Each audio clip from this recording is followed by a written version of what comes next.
Hello, everyone, and welcome to the webinar on financing for social protection in the Pacific and Timor-Leste. It's really great to have so many people online with us today. For those of you who don't know me, my name is Rachel Payne, and I'm the Deputy Team Leader of Partnerships for Social Protection, otherwise known as P4SP. I'm really pleased to be able to moderate this session with you all today. I'd first like to start by acknowledging that I'm joining this webinar from the traditional lands of the Turrbal and Jagera people from the Meanjin Nation, otherwise known as Brisbane, Australia. I pay my respects to elders past, present and emerging. I also recognise the traditional owners of the lands from which you're all joining today, as well as any Indigenous people joining for this webinar as well. Welcome. As you may know, Partnerships for Social Protection, P4SP, is an Australian government program established in 2021 and implemented by Development Pathways. The program aims to do two things. Firstly, work with and support governments in the Pacific and Timor-Leste to strengthen their social protection systems. And secondly, to help foster and promote greater knowledge sharing and learning across our region.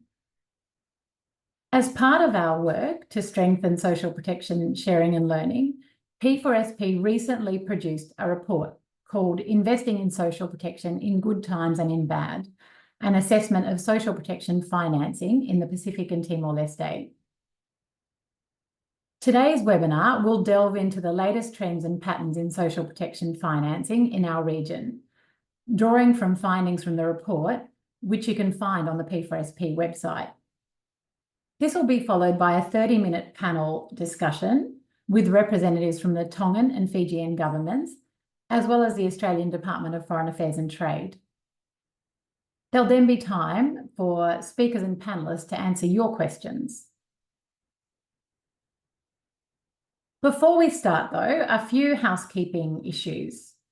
Firstly, the webinar is being hosted by socialprotection.org. It's being recorded and will be published on the socialprotection.org website and shared with all registrations following this session. Secondly, there is a Zoom function that automatically generates captions. You can find the closed captions or CC captions button at the bottom menu of the Zoom screen. Thirdly, I'd like to invite everybody to introduce themselves using the chat function found at the bottom of your screen. If you have a question, though, that emerges either during the presentation or in the discussion that follows, rather than putting that in the comments, can you please enter that using the Q&A function, also found at the bottom of the screen? So just to clarify, comments and introductions in the comments or chat box, and Q&A or questions in the Q&A box. Hopefully that's not too challenging to work out. People will help you if a question goes in the chat box too, so no problem.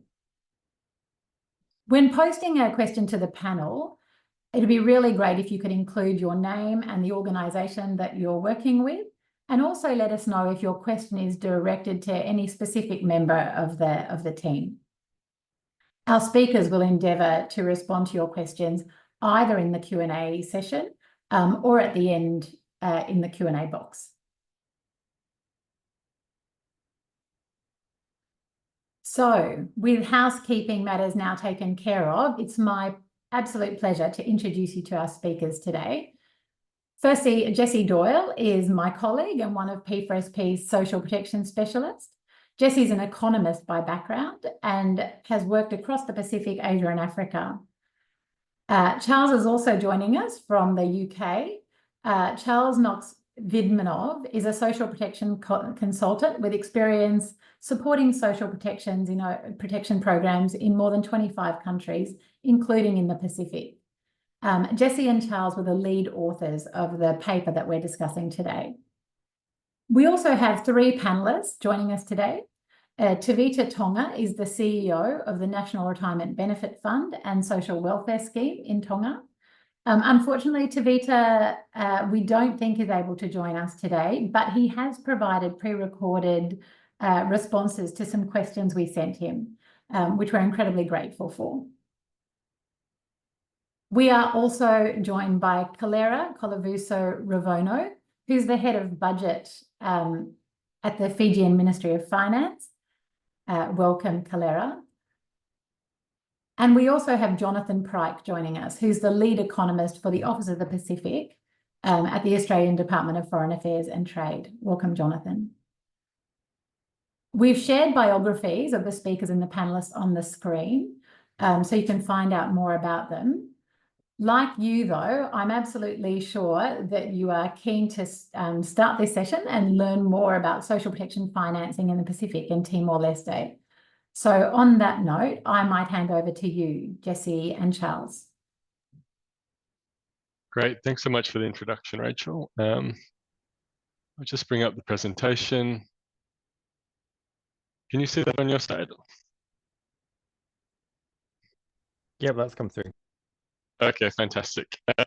So we'll kick off, and thanks so much to everyone for joining for today's session. We're really excited to share the findings and recommendations from this paper that we've been working on over the past year, by Charles and myself, but I'd also like to recognize the contributions from Vincent Ashcroft and Andrew Lang from Artificial Fiscal Intelligence, and also Marisa Karai, who provided guidance and inputs on the paper as well. And just like to extend a huge thanks to the Australian Government and Department of Foreign Affairs and Trade for financing and supporting this research as well as to the SP.org team for hosting this webinar today. So for the session today, we're going to be touching on what is a critical but often overlooked aspect of social protection, which is how can you actually finance these systems in a sustainable way in what are often really resource-constrained environments, particularly in the Pacific and Timor-Leste. Just before we kick off, I'll just run through an overview of the presentation that we're going through today. We're going to start off by defining what we sort of consider a social protection in the context of this research that we've undertaken. We'll touch on some of the factors that set the Pacific apart from other regions in terms of the evolution of their social protection systems. I'll hand it over to Charles to talk through the current state and evolution of social protection expenditure across these countries. He'll also touch on the role of provident funds and the growing role of official development assistance, ODA, in financing social protection expenditure. And then to wrap up, we're going to touch on the fiscal outlook for the region sort of coming out of the COVID-19 pandemic and some of the financing options that these countries have moving forward in terms of covering the costs of social protection expenditure. But just to start off, we really wanted to sort of touch on what we consider social protection in this report. Obviously, the definition varies across different governments and development partners, but it's broadly considered to pick up on one or many of 5 sort of core pillars. The first being sort of social assistance programs, non-contributory schemes. The second sort of touching on social insurance programs. You can think of your standard pensions, but also other forms of social insurance like parental benefits and health insurance. The third pillar being social care services for vulnerable groups. The fourth pillar being labour market programs, both active and passive. And the fifth pillar being sort of general subsidies, which are less important in the Pacific than other regions, but are certainly present as well. So for this research that we've undertaken for this financing study, the sort of core focus is really on these first 2 pillars, so social assistance programs and social insurance programs. But it is worth noting we've picked up some expenditure under social care services as well, just by the methodology and expenditure classification system that we've used, which Charles will sort of touch on further later in the presentation. Just in terms of which countries we've covered, we've tried to cover all of the sovereign Pacific nations. We've picked up one of the countries that's in free association in Cook Islands. We were unable to get national budget data for Niue, so Niue has been left out. And then we've also left out the dependent territories and the overseas collectivities in the case of New Caledonia and French Polynesia. Just in terms of, the critical factors that set the region apart from other regions in terms of delivering social protection programs, the first one that we really wanted to highlight was just how remote and sparsely populated these countries are. In fact, they are amongst the most remote and sparsely populated countries globally. You can see in this figure here, the countries mapped by their average distance from markets against the log scale of their population. And on both metrics, the Pacific countries are real outliers. You can see them dotted in red in the top left-hand side of this figure. And even if you compare them to other small island developing states, such as the Caribbean countries, which are dotted in green, you can see that these countries are extremely remote. And so what does this mean in practical terms? Obviously, it sort of creates challenges in terms of public service delivery more broadly. But for social protection, it increased the costs of reaching beneficiaries. And it presents a set of logistical challenges. If you think of how you manage communication and outreach for populations in rural and extremely remote areas, also in terms of intake and registration, often in areas that don't have a state presence or government offices. And then on the payment side, trying to get payments dispersed in areas that are sort of lacking financial system infrastructure can be really challenging. Another factor that we wanted to sort of pull up is just how aid reliant the region is. In fact, Law Institute and others have commented that this is the world's most aid reliant region. If you look at it in terms of a share of grant financing as a percentage of GDP. This figure here is just taken from a public expenditure review that the World Bank published last year. And it maps out the fiscal balances for Pacific countries from 2010 through to 2021. And you can see the yellow dots with the grant financing included. And so things are looking, positive from a fiscal perspective with grant financing. But if you can see that all countries, with the exception of Nauru for a short period, have sort of been running structural fiscal deficits. So obviously this is a difficult environment in which to justify expanded coverage and benefit levels for social protection programs. It also means for the donors that are sort of chipping in significant shares of budget support, they have some influence in terms of the expenditure priorities for these countries. The third factor we just wanted to highlight was around the strength of non-state-based social protection systems. So these are not the sort of formal programs that are channeled through government. These are, family-based, neighborhood-based, community group-based, customary and religion-based. And, obviously, these systems have a role to play in other regions as well, but there is really a strong emphasis on these, what's sometimes coined as traditional or informal systems in the Pacific. And there is a wide sort of expectation that these systems would support vulnerable groups, particularly in areas where the presence of the state or government is relatively limited. And I'd say it's fair to say that in parts of the region, not necessarily in all of the region, but parts of the region, there are concerns that these formal social protection programs might have the potential to undermine these traditional or informal sort of support systems. And so partly as a result of these factors, what we see is that the evolution of social protection has followed a distinctly different path in the Pacific to other parts of the world. Really since the sort of wave of independence began in the 1960s, see the rollout of defined contribution provident fund schemes across much of the region, with the exception of the compact countries in the North Pacific that have rolled out defined benefit social insurance schemes, largely as a result of their historical ties with the US.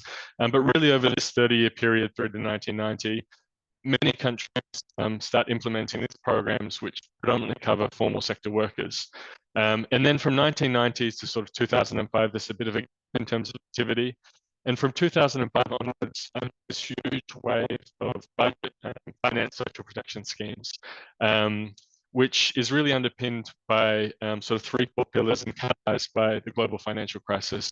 The next three pillars are sort of around non-contribution, which you can see as the orange dots in this figure, disability grants, which you can see as the green dots, and for some countries, including Fiji and Tonga, they've rolled out child and family benefits. But certainly these sort of social pensions and disability grants form core of social assistance systems for most countries in the region. And so I might pause there and hand it over to Charles, who's just through sort of the current social protection picture and then also the evolution of the past decade. So over to you, Charles. Thanks. Thanks very much, Jesse. Yeah, so I'm going to provide a bit of a summary, as Jesse says, as the kind of current levels and some of the historical evolution of social protection expenditure in the region. Maybe just to start before I get into the numbers, I wanted to clarify that exactly how we're kind of defining and the way we're defining and classifying social protection. So what we've done is basically collated data on social protection expenditure from national budgets and the reports of provident funds and social security funds. And we've used kind of two broad ways of classifying that, both of which are kind of systems, part of systems to classify government expenditure in general, which come from the IMF's Government Finance Statistics Manual. And one of those is what we call the kind of economic classification, and within that there's a category called social benefits, which corresponds broadly with what most of us consider social protection. And that's disaggregated by three main types: social insurance benefits, social assistance benefits, and also public servant benefits. So it allows us to kind of extract those and look at them a bit separately. And there's another way of looking at government expenditure within that statistical framework that looks less at the type of scheme and more at the kind of function, what it's trying to do. And there's a specific category on social protection, and that can be disaggregated by the kind of social risks, life cycle risk contingencies that it seeks to address, whether it's more related to, say, disability, old age, family and children, unemployment, etc. So those are the two systems we use. And really the idea is that we're trying to kind of align with and build on existing well-established systems to classify government expenditure rather than reinvent the wheel. So when we do that, the first slide I wanted to show, which Jesse's going to click through to, this basically gives a picture of how much different countries are spending on different types of social protection, social insurance, social assistance, public servant benefits, as well as the value and expenditure on Provident Fund withdrawals and veterans benefits in Timor-Leste. Now, those two categories, the Provident Funds and the veterans benefits in Timor-Leste, they're not technically included within the social protection definition used in the systems I mentioned before, but we adding them in because we know that in many cases they're seen as a kind of important part of the social protection system. When we look at that kind of core definition, the level of expenditure, which is kind of indicated by those black dots, varies from very little to almost nothing by these definitions in the countries on the right, all the way up to nearly 14% of gross national income in Palau, with a big variety in between. Now, if we compare that to some kind of international benchmarks, which are more or less comparable, we see that, you know, quite a few countries are in the zone of other low and lower middle income countries, around 2.5% of GNI, gross national income. A few countries such as Kiribati, Marshall Islands are kind of reaching towards the level of expenditure that's a kind of average in upper middle income countries. All the countries here are below the average for high income countries, including Palau, which has just, I think, recently graduated technically to be a high income country. So we see a full spectrum, but in a sense, many countries are in a kind of not particularly unusual space given their kind of level of economic development.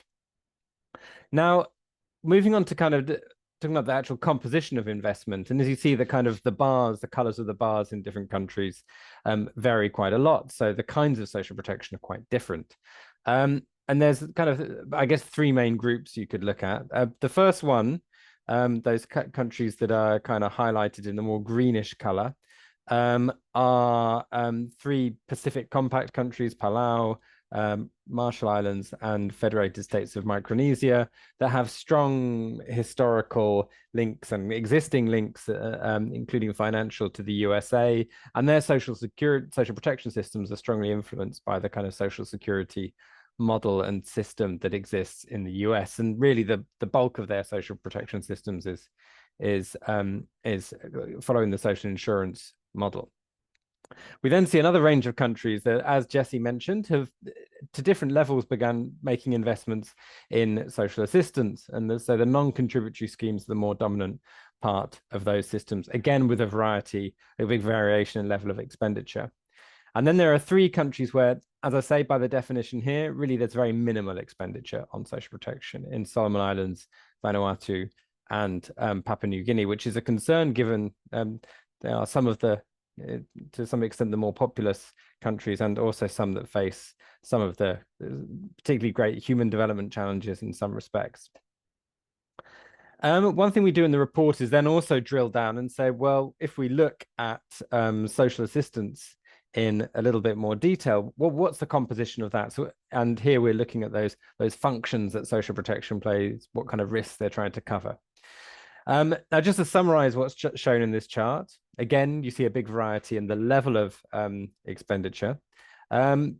In terms of the composition, those red bars, which indicate old age and mainly old age benefits, are quite dominant, which is really linked to the fact that most countries have universal, near universal old age pensions, non-contributory pensions. Disability benefits are also quite common. An increasing number of countries have been investing more in different kinds of child and family benefits. Cook Islands, they're quite established, but also Timor-Leste, Fiji, and Tonga have been implementing some of those schemes amongst other countries.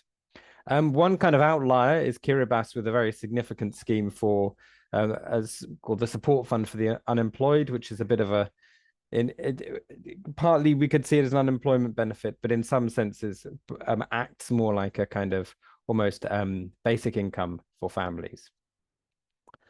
Then that's a static picture, but how have things evolved over time? I mean, the headline really is that across countries with social assistance, the level of expenditure has really kind of doubled over the last decade, from about 1 to 2% of GNI. And what we see is the pathways have been quite different. So some countries have seen quite a kind of short-term and very rapid increase in expenditure. But in a way, it's been more common, as indicated by many of the countries here, for a more kind of gradual increase in investment over time. Although some saw, as we see there, saw quite a spike during the COVID-19 pandemic. So moving on to another interesting kind of dimension, as Jesse mentioned, of the Pacific context. What are the role of these provident funds? They're very well established. These schemes that you know, as I'm sure many of you are aware, these are mandatory savings schemes that allow people to accumulate benefits, which they then, or savings that they then withdraw, usually as lump sums at certain points in their life. Now, it's important to mention these, in a sense, have kind of two functions. One is to support their members. And as you see in this chart, the membership varies quite a lot, from about maybe 1 in 5 workers in the labor force in Solomon Islands to 2/3 of the labor force in Fiji. But they also kind of fit into the public finance context as well. Provident funds often have quite large assets as a share of the economy, and are often a kind of actor in the public finance space in terms of purchasing government bonds. Now, looking to the question of, well, what kind of benefits do they provide? And here we disaggregate a bit the kinds of withdrawals that are being made. Retirement withdrawals are the largest in most countries, and these schemes are generally seen primarily as providing kind of retirement saving. But to varying extents, there are also provisions around hardship, redundancy, housing, and things like this. And so in some countries we see, so Fiji, Kiribati, Vanuatu, greater withdrawals there. And the Tonga example is quite specific because that particular fund is relatively new, so there are fewer retirement benefits being paid. And just to highlight that provident funds did play quite an important role in, or were used quite actively in response to COVID-19. There were provision of members were often allowed to withdraw part of their savings during the pandemic, often related to conditions specifically to unemployment, for example. Also, during the pandemic, there were waivers both for employers and workers in terms of the contributions they needed to pay.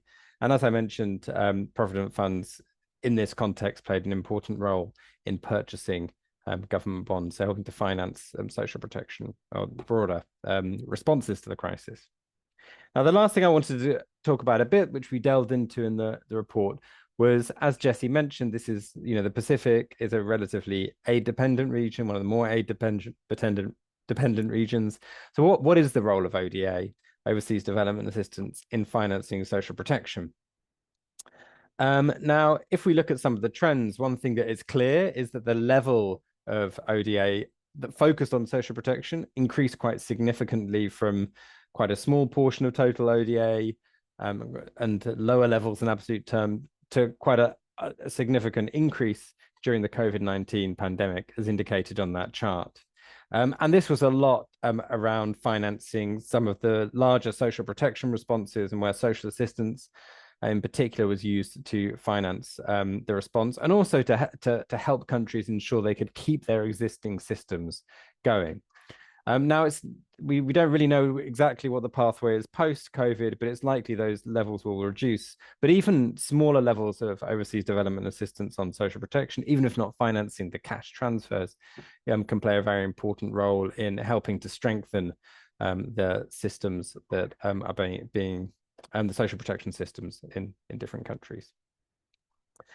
Now, it's also interesting to look, well, which are the players, which are the different agencies that are providing that support and providing that assistance.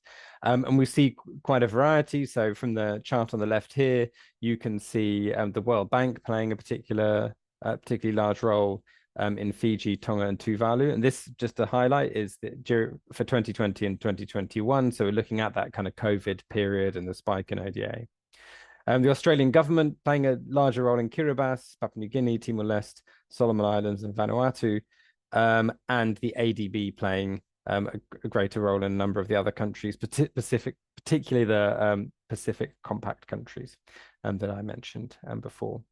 And the chart to the right really shows in absolute terms the scale of ODA, which was particularly large in Fiji.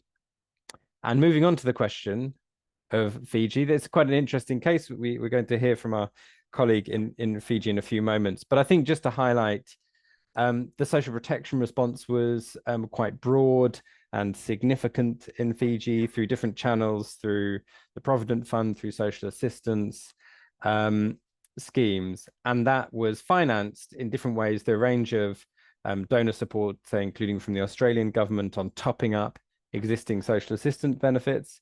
And for example, the World Bank provided a loan to help finance the benefits paid to those within the Fiji National Provident Fund and unemployed informal workers during the crisis. And then I guess the question is, so what's the outlook in terms of ODA? Is this going to continue to be a significant part of the funding mix for social protection? I think the jury is out, and Jesse's going to allude to some of these points, but some kind of crude numbers that are out there from the IMF in this case show that the assumptions are that there will probably be a reduction in grant revenue to countries across the region in many cases, which is obviously going to squeeze in some sense this funding source. Okay, so now back to Jesse.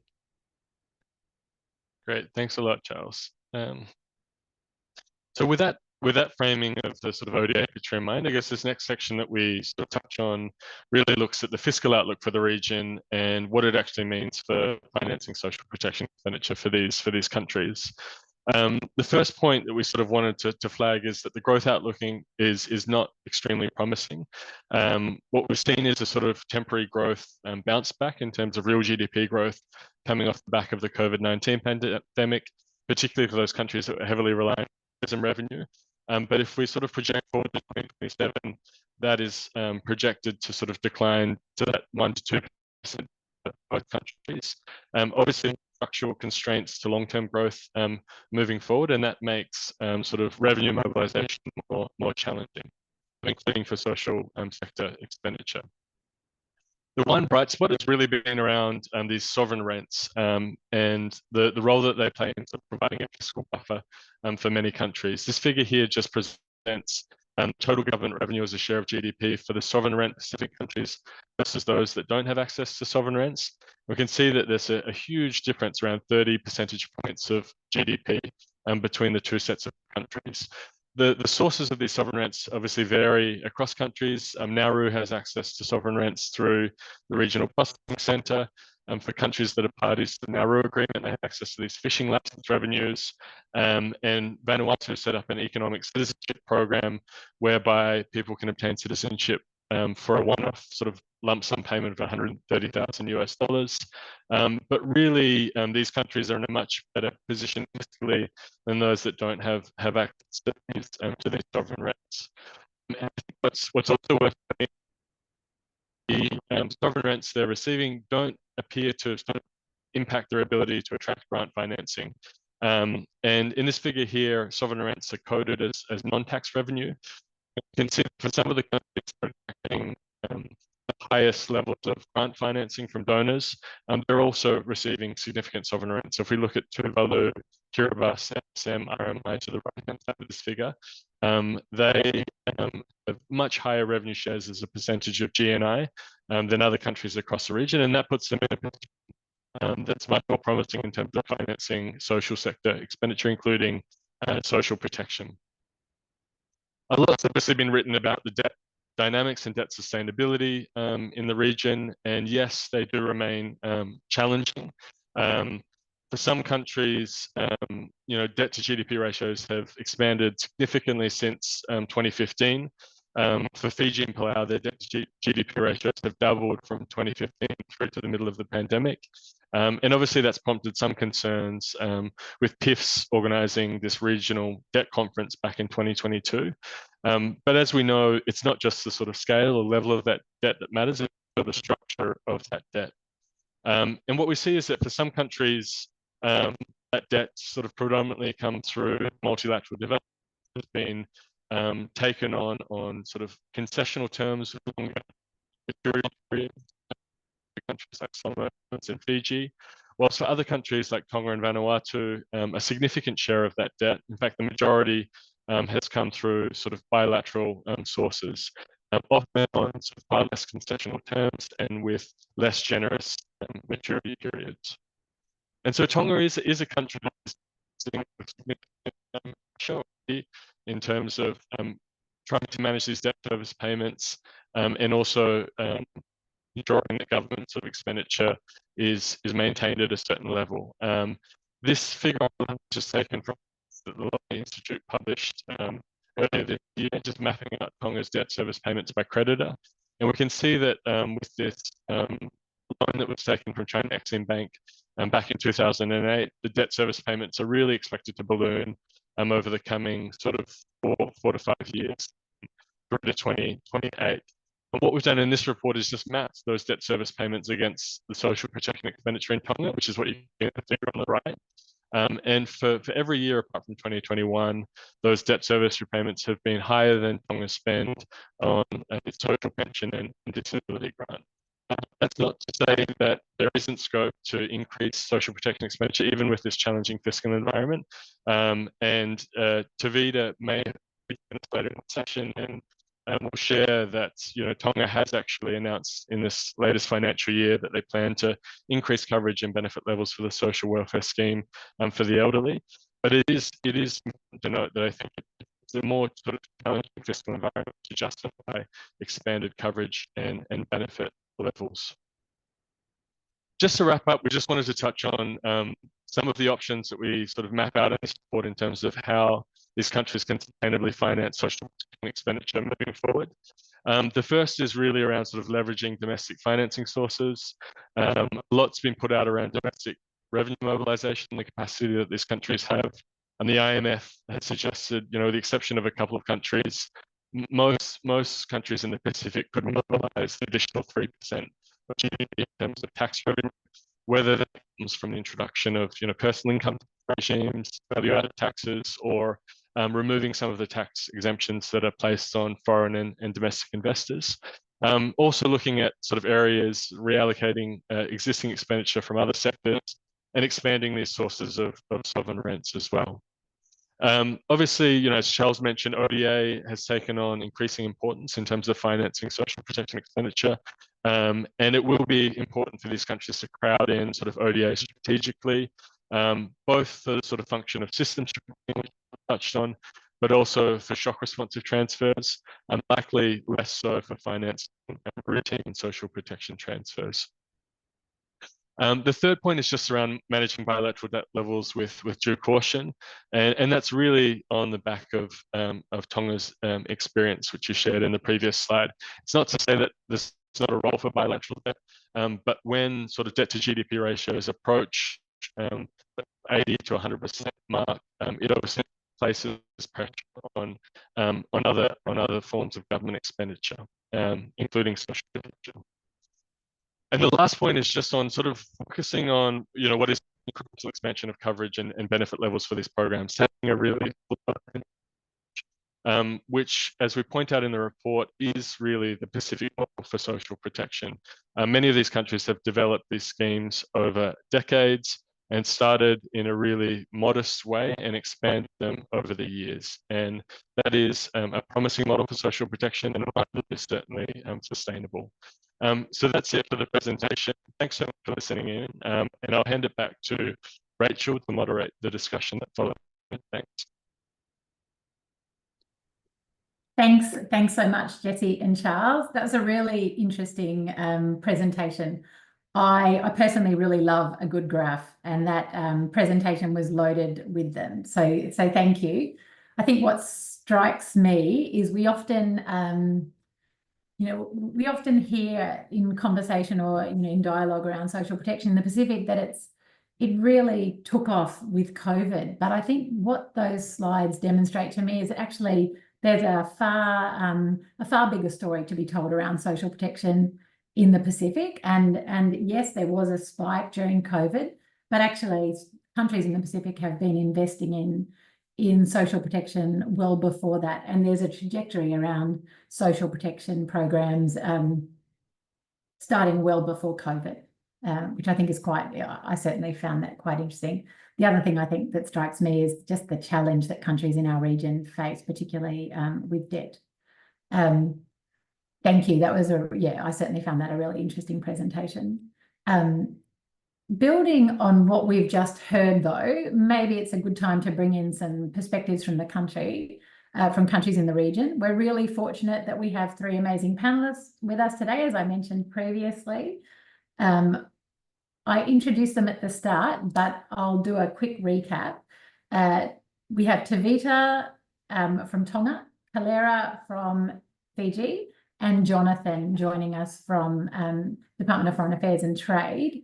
Unfortunately, Tavita is unable to join us in person this morning. An unavoidable meeting cropped up for him at late notice, but he has very kindly sent through some pre-recorded responses to some questions that we sent him. So we'll play that shortly.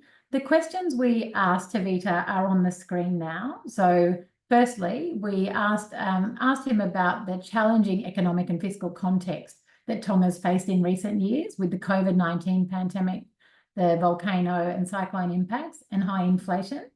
And we asked, how has the Tongan government used social protection to support its people? The second question we asked was for him to tell us about the National Retirement Benefit Fund, what's its role and how it's evolved over time. And thirdly, we asked him about Tonga's very strong elderly benefit scheme, which started in around the 2000s. We asked him to talk about the scheme and how it's changed and expanded over time. So we might turn to the video that Tavita has sent us now in response to those questions.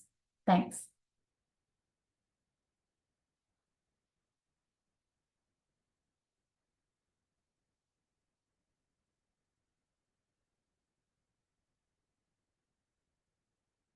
Good morning, everyone. I must apologize first for not being able to join you guys live. However, I am glad that I'm still able to be part of the program by delivering this video. My response to question one is that the effect of volcanic eruption in Tonga, followed by the arrival of COVID-19 on our shores, and of course coupled with inflation, really took a hit on our Tongan economy, and our people felt it deeply. In my opinion, the Tongan government responded well to addressing these effects, and it may not have been timely, but they did the best they could given the available resources at the time. And I'm grateful for our government for their commitment through the social protection programs.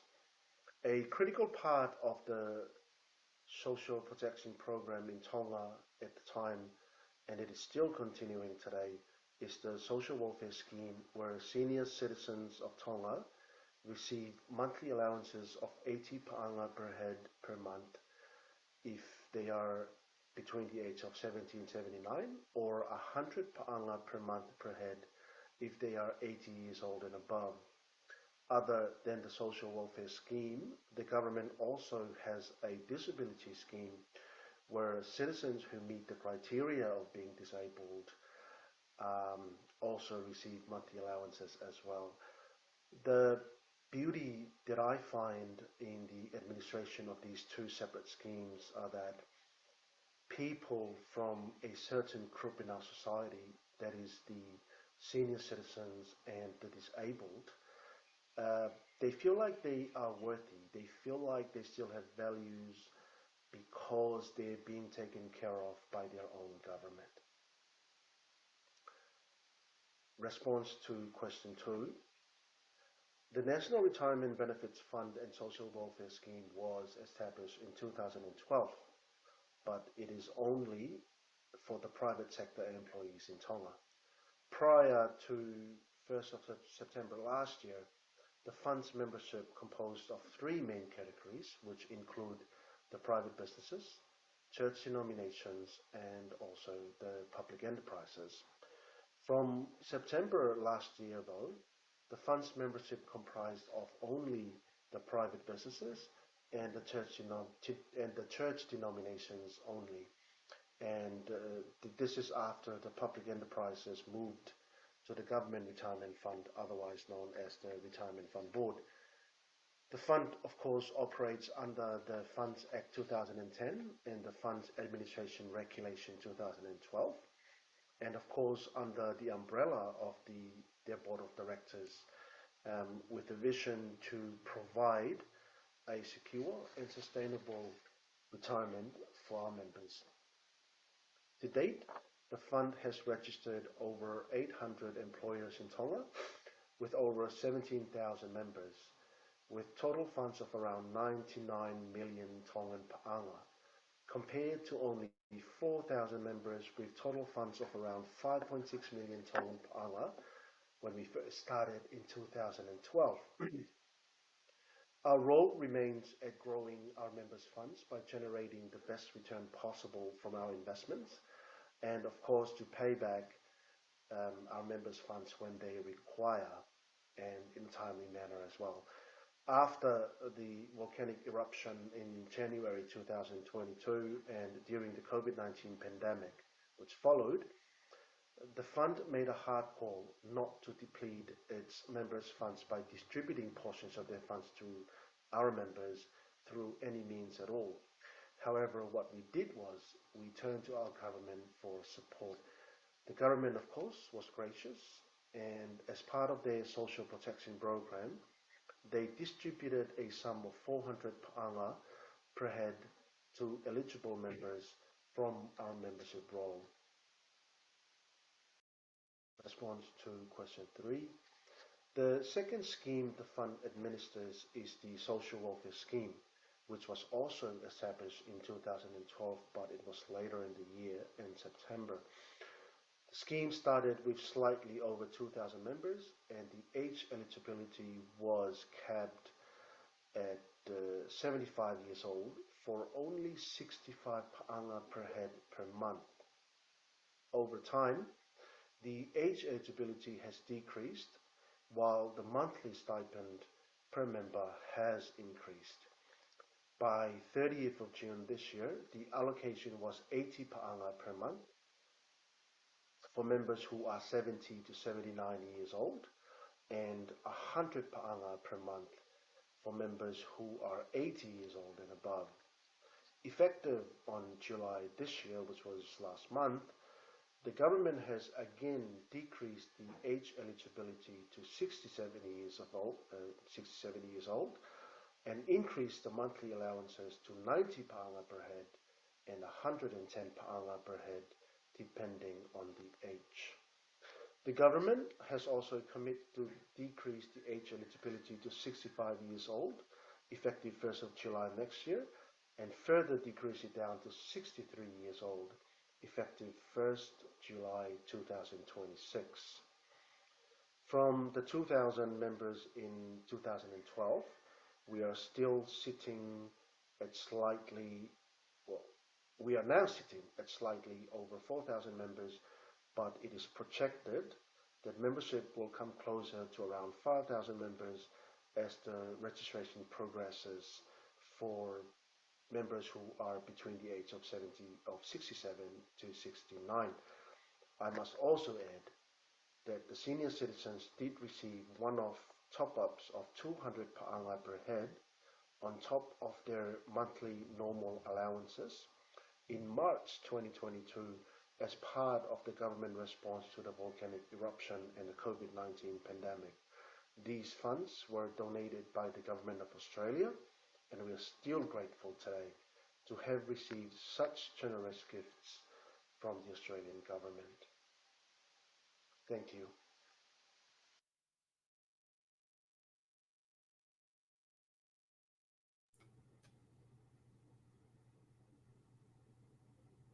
Thanks for showing that video from Tevita in Tonga.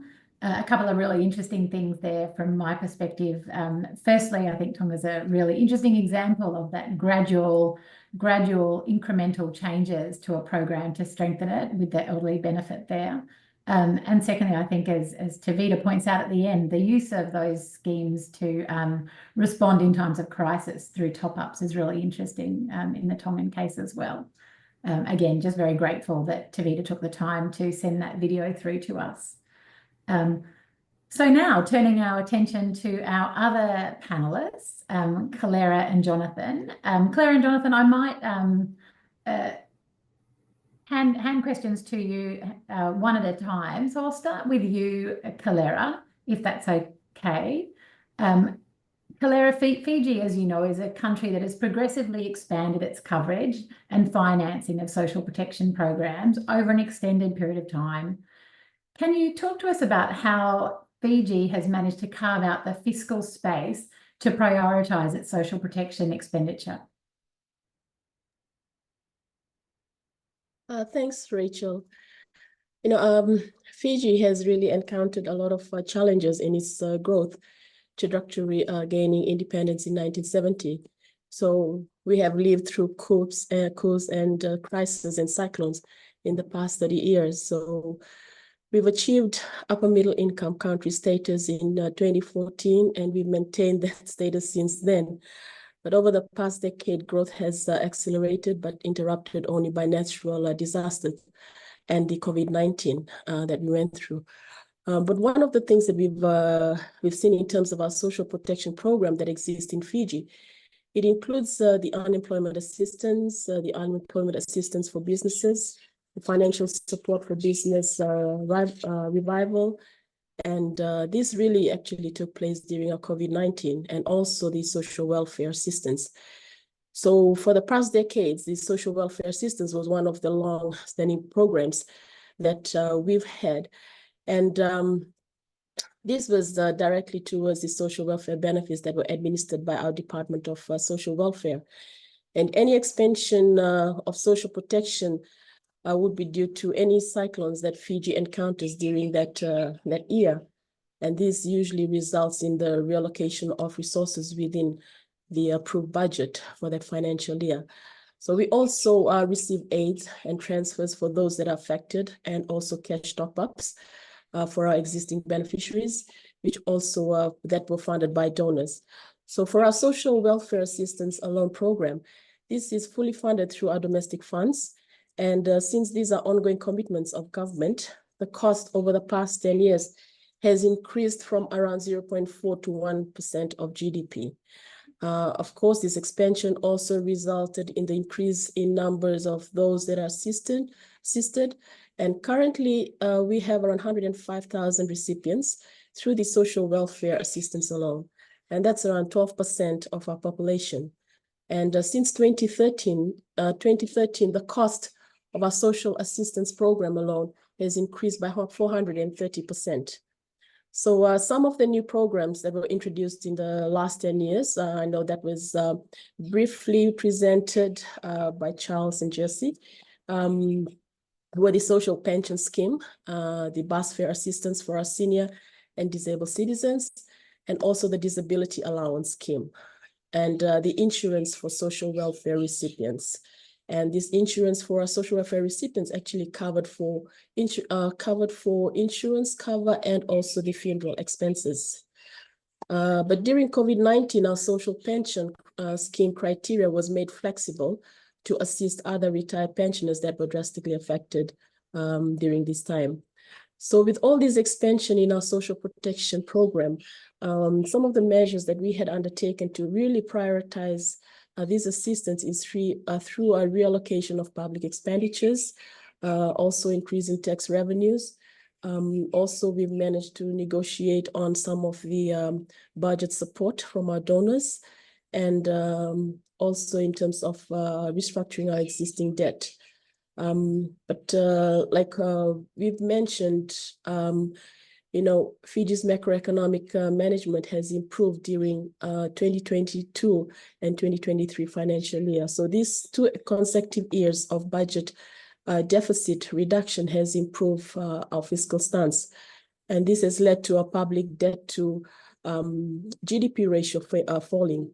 And the drop in the fiscal deficit was driven by an under-execution of capital expenditure spending and the wage bill and a strong revenue collection. So without continued fiscal consolidation, which is needed, this will put debt on a clearly downward trajectory, therefore rebuilding our fiscal buffers.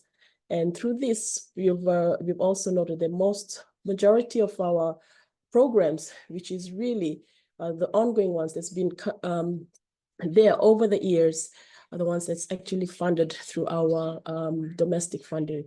And any programs, any social protection programs that comes in any during any financial year, like especially that is affected by cyclone or any other pandemics that will come through, this is where we have to undertake a reallocation of resources or seeking of donor support through this.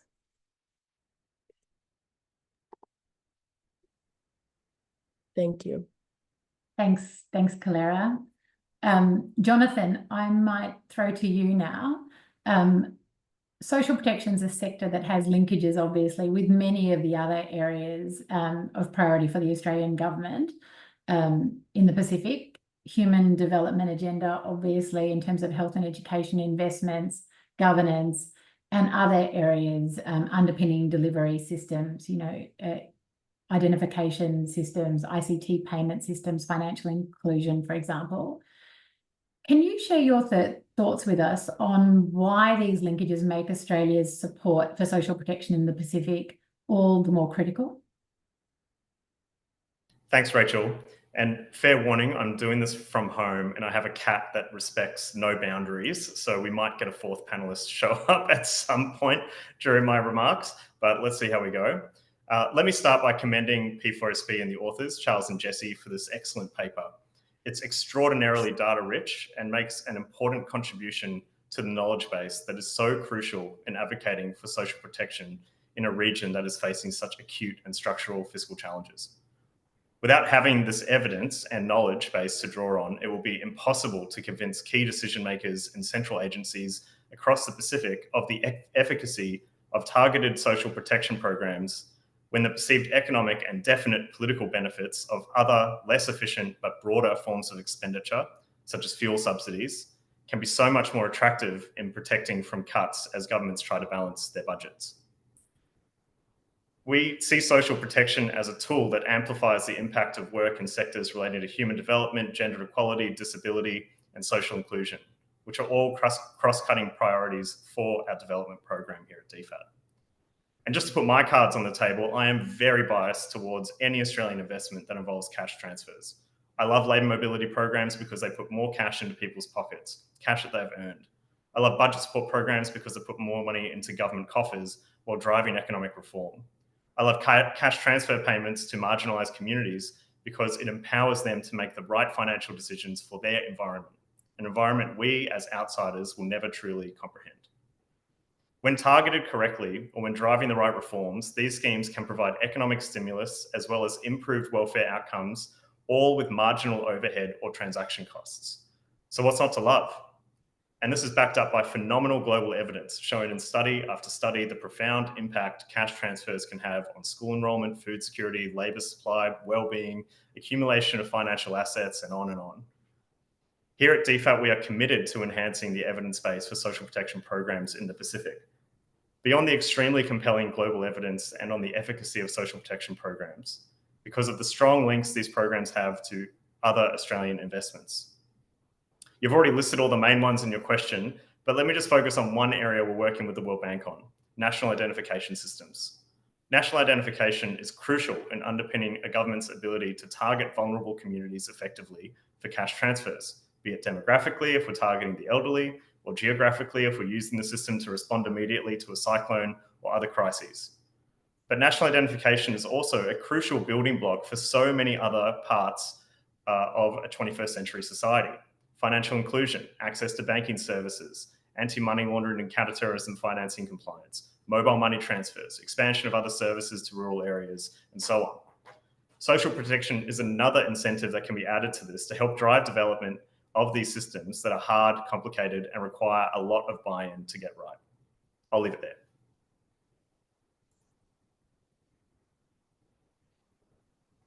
Fantastic. Thanks, Jonathan. Back to you for this one, Clara. It's going to be a bit of tag team questioning now that Tavita sent his responses through via video. So Clara, Fiji has relied heavily on ODA, or official development assistance, for to finance its social protection expenditure following shocks, most notably following Tropical Cyclone Winston in 2016 and during the COVID-19 pandemic. And you did pick up on that a little bit in your last response. How does the Fiji government make decisions around what will be financed through ODA versus what is financed through domestic financing sources? Thanks, Rachel. Well, our government borrowings have ramped up during COVID-19 due to its devastating impact to the Fijian economy, and a major impact on our tourism sector, which really accounts for 40% of our GDP, with its impact it has on other sectors of the economy. And government revenue were halved, and the need to sustain these expenditures levels to provide the necessary public services and counter-cyclical support. For example, during the COVID-19, the government rolled out 5 rounds of a cash assistance program to assist those that were affected, both in the formal and informal sector. And in total, around 400,000 individuals, they benefited under the government's cash assistance program, with a total payout of around 430 million. And this was really, we really appreciated the support from World Bank that continued to support us and assist us towards the unemployed and the vulnerable Fijians that were affected by COVID-19, and also to strengthen the social protection system under the Fiji Social Protection COVID-19 Development Project that we had with them. So under this support, the World Bank Group, they approved USD 100 million of concessional loan financing for Fiji. In terms of the government financing requirements, they are appropriated. Therefore, government will work within our approved borrowing and financing limits. But in terms of external sources, they are confirmed, but this may include some infrastructure financing or social protection, etc. With the remaining balances to fund deficit, they were actually sourced domestically. So I guess during this time, during the COVID-19 period, that was the period that Fiji was really affected, and our revenues were also affected, and much appreciation to the donor partners, especially World Bank, who came through to support us and also assist in terms of our social protection program financing.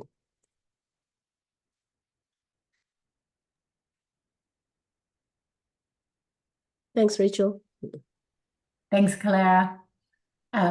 Yeah, it's really fascinating hearing how I guess the challenge of juggling domestic finance, particularly in those really challenging times in response to crisis. I might just put in a quick prompt here and say, let people know that you can post questions. So if there are things that spring to your mind when you're listening to Jonathan and Clara respond to questions, or if you're thinking back to the presentation from Jessie and Charles and have questions that were buzzing in your head while they were speaking, please do pop them in the Q&A line, and either the speakers can respond to those in the background while we're talking, or we can have a discussion about them at the end. So Jonathan, next question for you. The social protection sector competes with other sectors for budget allocations in often incredibly tight fiscal environments across most Pacific Island countries. And we've spoken about this separately previously. How can governments most effectively build the evidence base around the impacts of social protection programs so that they can make the case for higher shares of domestic revenue to be allocated to the sector? Yeah, look, this is the million-dollar question, and it's the argument I have with our social protection advocates in DFAT all the time. I know we feel most comfortable operating in a world without trade-offs, arguing that Pacific Island governments can protect and grow social protection payments while also maintaining other services, their payroll, their development budget, their capital expenditure programs, etc.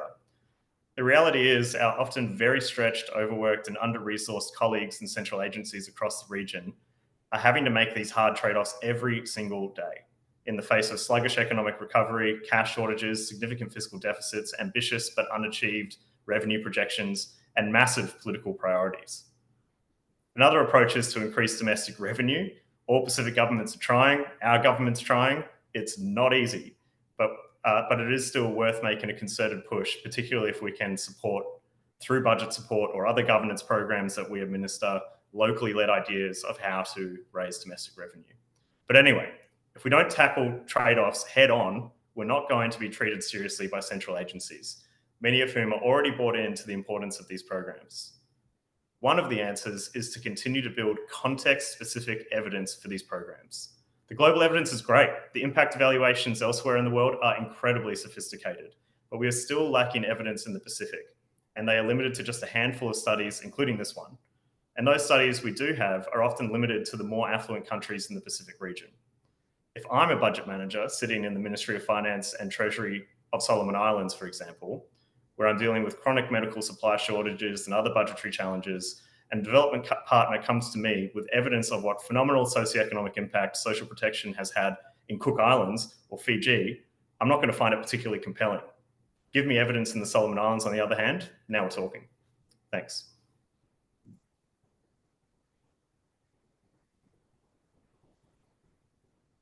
Thanks, Jonathan. And yeah, what you said there really resonates with me, and I know others we've spoken to too. And we hear it all the time that people really want to see evidence from countries that are experiencing similar context to what they are living in. Clara, if I can come back to you again now. And this time looking forward a little bit. So as Fiji moves ahead, what are some of the economic headwinds that you think Fiji will face? And what revenue sources do you think will be most viable for covering the cost of social protection in light of these challenges? Yeah, some of our economic headwinds that we're looking at is really tight financial conditions, geoeconomic fragmentations, our ongoing geopolitical tensions that can continue to affect us, overall slowdown in economic growth, especially economic slowdown in the Fiji's major trading partners like Australia and New Zealand, a slow implementation of key projects, especially capital projects. That was one of the things that we had experienced in the last financial year, and causing our growth to come down to around 2.8%, and the loss of skilled workers. But the challenges are not just economic. Fiji will need to be very strong and courageous in these areas as well, and be decisive and bold in terms of political commitment, as well as a greater government effectiveness and accountability. political stability and policies certainty will be all important in this stage. So, and also one of the two challenges that we really face, like what has been mentioned in the presentation by Jesse and Charles, was Fiji being a small population and remote location. So those are the two main challenges that we are also facing at this stage. The final challenge for Fiji's significant susceptibility is to extreme weather events. And this can only escalate with a warming climate.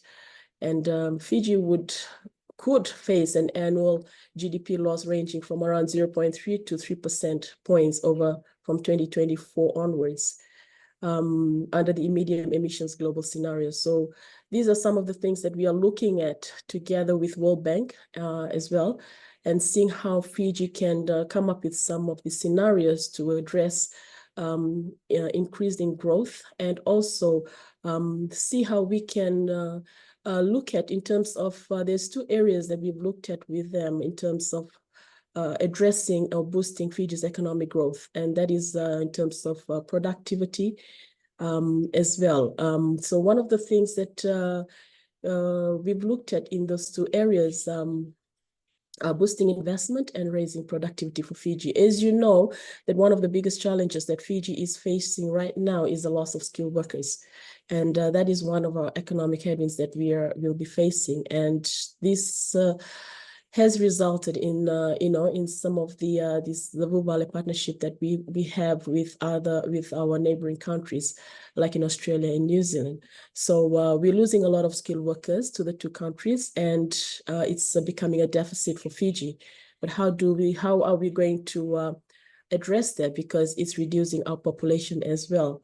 But the expansion, in terms of expansion of fiscal space for social protection, we can be afforded through some of the following means. I know some has been mentioned through the presentation, like domestic resource mobilization, and this aim at generating additional resources through other alternative modes of taxation. Even in countries with low tax base for income taxation, some external resource mobilization as well.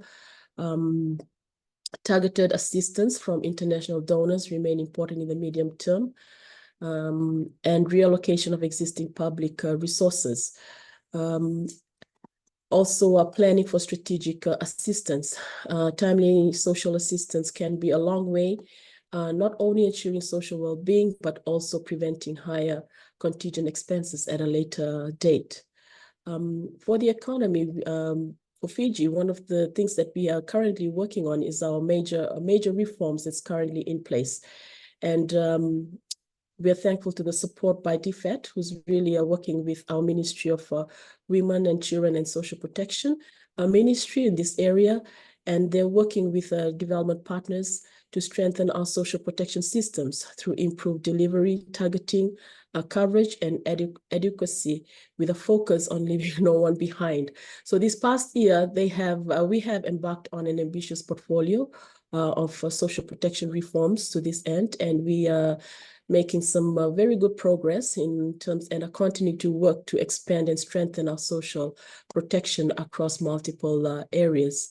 The ministry, we had allocated the ministry 200,000 under the welfare graduation program.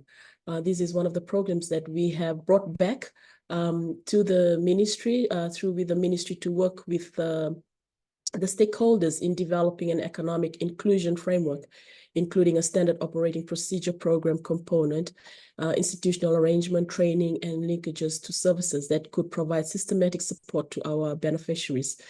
And the framework will include strengthening of gender dimensions and will prioritize beneficiaries on family assistance scheme. We aim also to increase the skills of these beneficiaries through training programs and link them to dignified and decent work with which matches their skills and experience that will enable them to start jobs or find employment opportunities. Secondly, in this past year, we saw the finalization of our innovative adaptive social protection strategy that also provides a framework to enhance the resilience of households and communities to ensure they can prepare for and cope with and adapt to shocks and disasters, and to also protect them from becoming trapped in poverty as a result of disaster impacts. So the ministry is focusing on implementing this, the ASB strategy in the upcoming financial year, and that will position Fiji's social protection sector as an effective defense, protecting and supporting Fijians to prepare and deal with the impacts of our climate change and disasters that we experience every year. And this also includes initiatives such as the anticipatory action and parametric insurance. So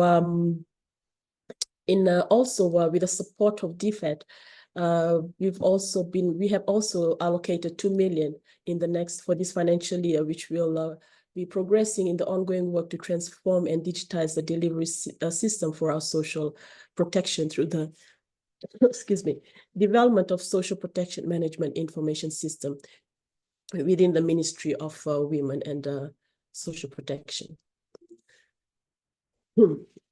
Excuse me. Thanks, Clara.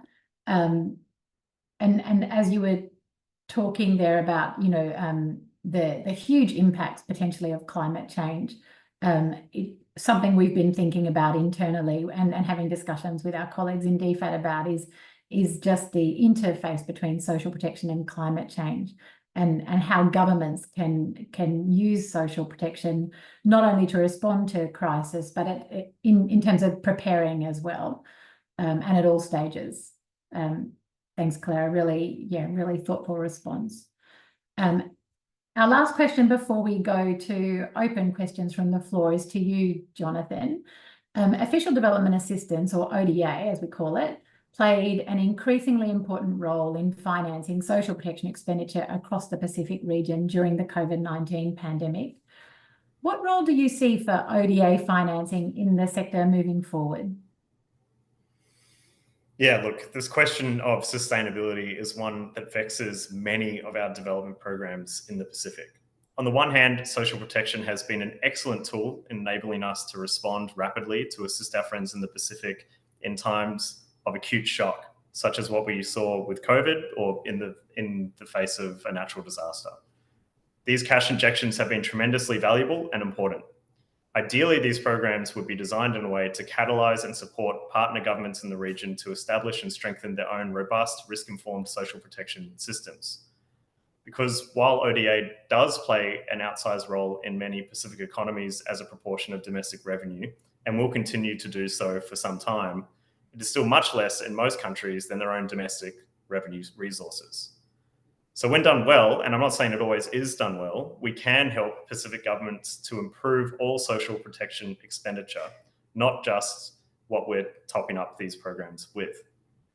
What we try to avoid is creating a dependence whereby it actually incentivizes Pacific governments to spend less on these schemes because they think, oh, well, our friends in Australia are just going to fund that for us. That's not sustainable. But it is a vexing question. It's one that we grapple with all the time. Thank you. Yeah, thanks, Jonathan. Really tricky, and that question around sustainability is critical. That brings us to the end of our questions for the panel. Really huge thank you to all three of you, although Tavita's not here, Clara and Jonathan, for sharing your experiences and reflections. Really valuable, in particular, having those reflections from our partner countries in the region. We now have some time. We have about 15 minutes for the panel members and our presenters to take questions from people participating and listening into this session today. There was one question that was posted on the Q&A chat previously that has been responded to, but I might just put it out again in case there's any other thoughts on that question. And it was addressed to any of the speakers here today.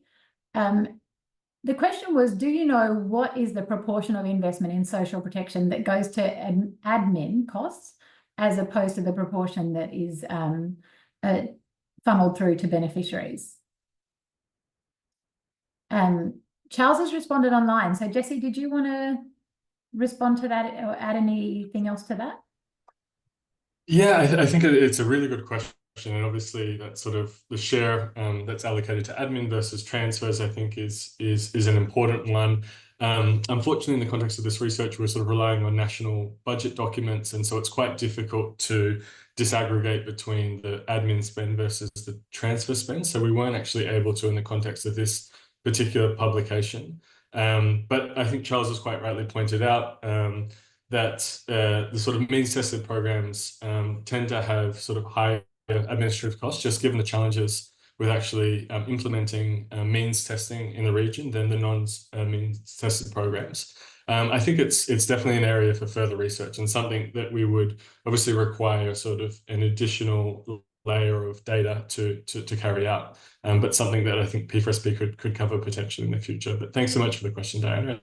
I think it's a really critical one. Thanks, Jesse. I can see there might be another question coming through on their chat at the moment. I might pose a question though, if I can, while we're waiting. The Pacific hasn't been immune to the recent inflationary spike that has come about because of the economic dislocation following COVID, supply chain disruptions, and the fiscal and monetary stimuli provided by governments. How has social protection weathered inflation in the region? Charles, Jesse, I might ask you to come in. Yeah, Charles, I might ask you to come in on that question. Thanks. Yeah, no, I think it's a really interesting question, because obviously the region has been quite affected by the recent inflationary spikes, as have so many countries. I mean, a first bit of context, I think, is to highlight that the benefit levels, the kind of pre-existing benefit levels of different schemes that exist across the region varied quite substantially. And there's analysis in the report showing some are, say, generally above average by kind of international comparison for those particular kinds of schemes. And some are kind of at the lower end of the scale. So you have to kind of keep that kind of level of protection that was in place before these spikes in mind when thinking about the level of protection. But I mean, I think one thing I would highlight, and I think is really key to understand, is unlike in, say, some other countries, and as is more common, I guess, in higher income countries, as far as we could find out, there's no country in the Pacific that formally indexes and adjusts benefit levels of social assistance schemes to any indicators such as inflation or wages. So what actually happens is instead is that, you know, from time to time, maybe with the interval of a few years, in some cases with the interval of, you know, a decade or more, a government will decide to increase the benefit level by a certain value. Now, when you look at that over time, the trajectory can be kind of quite erratic. Sometimes you can have years where the benefits are going down, they're not adjusted if inflation is high, and then they might be a big increase and it might compensate for those falls. And there are those different stories within the report. And many countries, I think, with that, given that in mind, a number of countries did, in a sense, suffer from the recent inflationary spikes, and the benefits did erode. I mean, I would highlight, I think, a really interesting case is the case of Fiji, and it's great we have Kalera here, because I mean, a couple of things have a few I think interesting things are worth highlighting. Firstly, with a number of benefits, including the social pension, you have seen the increases over the last, say, decade in the benefit level have led to real value increases. The purchasing power has increased. As I think it was last year, there was another increase that was particularly increased the value. It means it's at its highest level that it's been. But also Fiji introduced inflation mitigation measures that provided short-term top-ups in the context of the inflationary spike, which did, when you actually look at the level of benefit provided through those top-ups, they did compensate for the inflationary spike. So I think that's an interesting example of both the kind of longer-term trajectory, increasing real value of benefits, and also those short-term approaches. And just on that, Charles, are there other things that governments could be doing, do you think? I mean, I guess in terms of protecting beneficiaries from inflation, the simplest thing is to find some way of adjusting benefits systematically, formally, annually to indicators such as price inflation, or sometimes countries even look to things like wages in certain contexts. Obviously, there's potentially a kind of there's a fiscal cost to that, and that has to be considered carefully. However, I mean, one thing we also look at in the report is actually, you know, as a share of the government budget, as a share of gross national income, even when you index benefits to inflation, that doesn't necessarily lead to an increased cost over time. Even in the cases when we look at old age pensions, where the number of beneficiaries, the proportion of the population receiving them may be increasing over time. Actually, effectively, if the country is experiencing a reasonable level of economic growth, that may even in a sense outpace those benefit increases. So it's not a given that indexing to inflation does necessarily really increase those costs as a share of the budget over time. So I think that's the key thing countries can do to protect beneficiaries from these kind of spikes. Thanks, Charles. We've got a couple of questions in the Q&A box from David. I might ask, Jesse, I can see that you're responding to one, but I might save you the trouble of finishing your answer and you can respond here. With low growth prospects, especially for non-rent countries, and likely no or only limited increases in ODA, how can governments be encouraged to prioritise social protection in the face of continued budget constraints? Yeah, thanks, Rachel, and thanks to David for the question. I think it's a really critical one. As we know, there's sort of a really large body of literature on the impacts of cash transfer programs and social protection schemes globally. But in the Pacific, there's a bit of a dearth of literature in terms of rigorous impact evaluation, sort of assessing the impacts of these core schemes in particular. The one program that has had an impact evaluation run on it is what was the poverty benefit scheme in Fiji, with these top-up transfers that came in the wake of TC Winston in 2016, which the bank had supported. But I think the reason that sort of these impact evaluations haven't been covered in the Pacific is often because of the unit costs of running these surveys. They're really high, and so it's challenging to support that type of work when the sort of core financing for these programs is relatively low to begin with. One area that I think really stands out is the modelling work that's been done around the household income and expenditure survey data, just modelling the poverty impacts of transfers.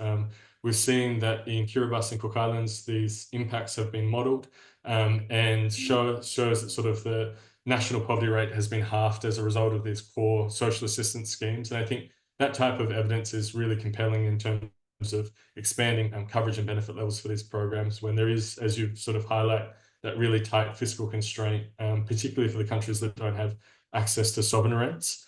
The other one I'd just like to highlight is some work that's being supported by P4SP around modelling the sort of growth impacts of these social protection programs in Kiribati. P4SP is working on developing a social accounting matrix to really run simulations on the impacts on economic growth and poverty and employment for these core programs. And I think that sort of evidence base that's being built presents a really compelling case to governments to make similar investments. But there's a long way to go, I think it's fair to say. Thanks. Thanks, Jesse. There's a second question from David too, which I think is really interesting and touches on something that I feel pretty passionately about. The question is, would it be useful to have a regional approach for information sharing on social protection across the region? Some countries, including Fiji and the Cook Islands, have quite well-developed social protections, but others, notably Solomon Islands, PNG and Vanuatu, could perhaps benefit from such access to more information. It picks up on some comments that you made too, Jonathan, around the how experiences from different countries is seen as relevant or not, depending on their very different contexts. I know something that we've been talking about again internally and with DFAT is this cross-sharing and working out which countries are sort of best paired or most likely to benefit from sharing their experiences with each other. Jonathan, I might throw to you on that first, and then I might come back to you, Jesse, if that's okay.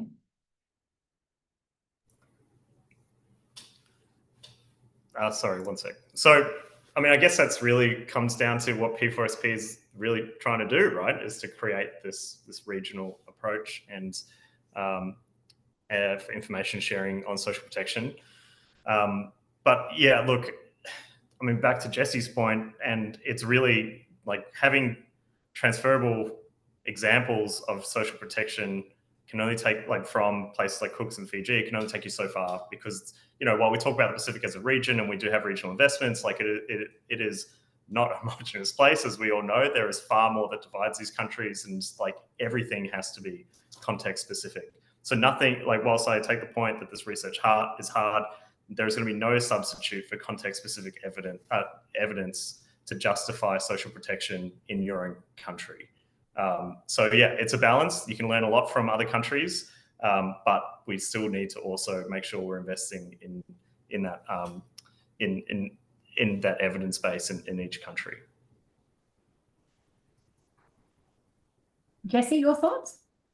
Yeah, thanks, Rachel. Just to sort of build off of Jono's response, I think it's a really good point that David makes, and you know, it's obviously absolutely critical that there is some mechanism for information sharing across countries. It's an area that DFAT is really actively supporting. DFAT's financing a community of practice on social protection across the Pacific, which provides sort of quarterly opportunities for countries to share their experiences and lessons learned.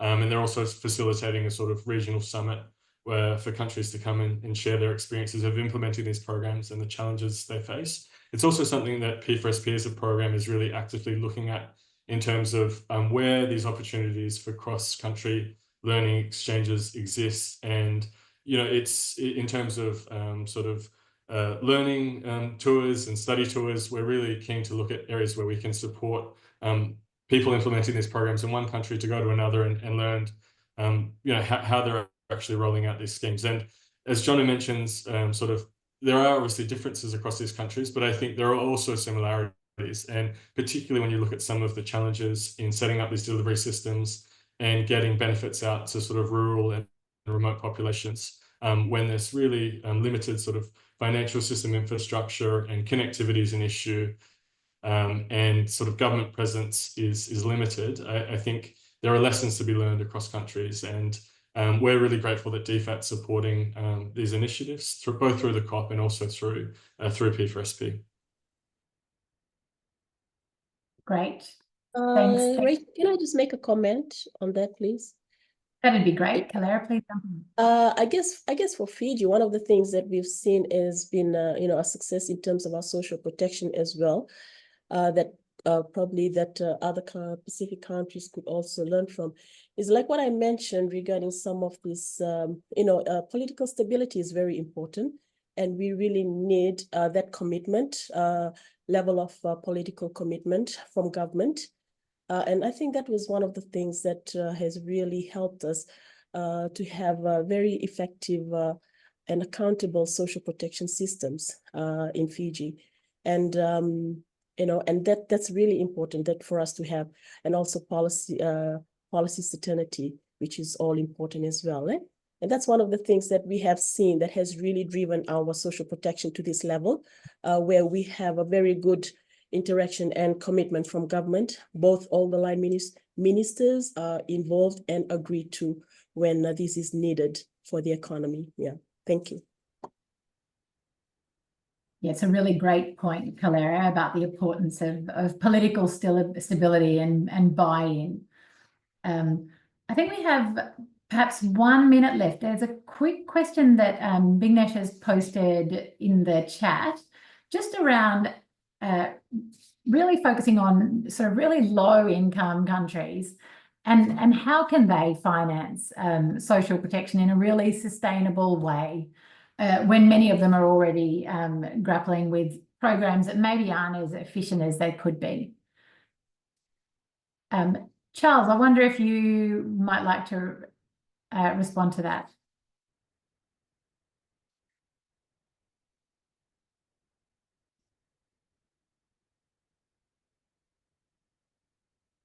Charles, I think your mic might be off.